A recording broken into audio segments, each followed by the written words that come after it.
Mga nakakainis na eksena sa Jeep Ratings Part 1. Late ka na kaso nagpagas pa si manong driver, negative 100/10. Ewan ko kung bakit sa tuwing late na lang ako, lagi na lang ako natatapat sa mga ganitong jeep na paubos na yung gasolina. Hindi ba pwedeng magpagas kayo yung wala kayong pasahero bago kayo bumiyahe, di ba? O kaya magbaon kayo ng galon ng gasolina.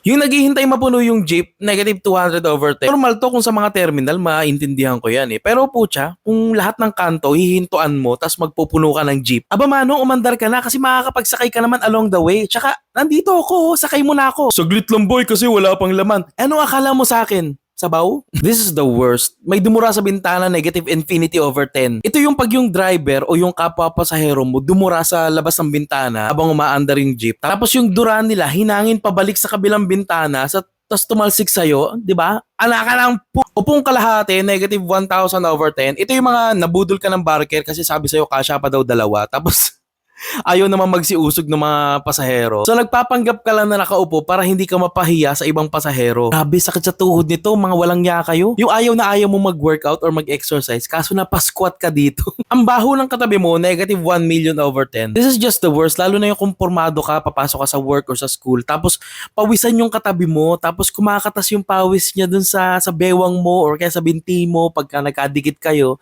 Di ba? Worst feeling ever. Kain buhok, negative 1,000,000/10. Nakakainis yung mga ganitong insensitive na mga babae na ayaw magtali ng mga buhok nila pag nakasakay sila sa jeep. Tapos nagliliparan yung mga buhok nila. Para sila nasa mga music video.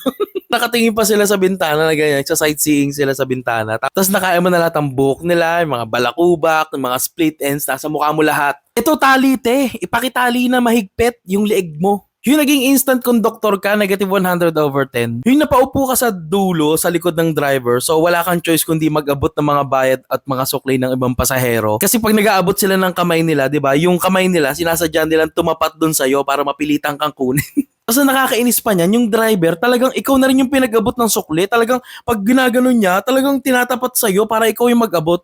Lo, pinanindigan mo naman kuya. Pero alam niyo yung pinaka-worst na feeling, yung ikaw na yung taga-abot, di ba? Tapos, pababa ka na. So, nakayuko ka na ganun. Tapos, pag yuko mo na ganun, may nag-abot ng bayad na sakto na nandito sa iyo yung kamay. Wala kang choice kundi kunin siya at iabot siya habang nakayuko ka. Nakakahiya. Medyo nakakahiya yung ganun feeling. Pababa na ako eh, no? For the last time, pinag-abot niyo pa ako ng bayad. Sabit, negative 10/10. Ang hirap ng ganito pag rush hour, tas survival of the fittest yung labanan para makasakay ka ng jeep. Bawal talaga yung mahihina dito, walang bababae, walang mata-matanda. Pare-pareho tayo gustong makauwi at sumakay ng jeep. Yung may snatcher, negative infinity/10, nakakatakot kasi to. Kahit hindi naman ikaw yung nanakawan, pero pag na-witness mo yung ganyang may na-snatchan, di ba? Nakakatakot, nakakatroma. Lalo dyan sa may bandang Malibay, Pasay, tsaka sa East Service Road dyan sa may Tanyag, Tagig, tsaka sa may Sukat, Parañaque. Naku, yan yung mga worst. Pag napadaan ka sa mga lugar na yan, itago mo na yung cellphone mo kung mahal mo pa yung buhay mo. Comment down below kung ano pa yung mga na-experience nyo na nakakainis sa jeep ratingan natin yan, ha?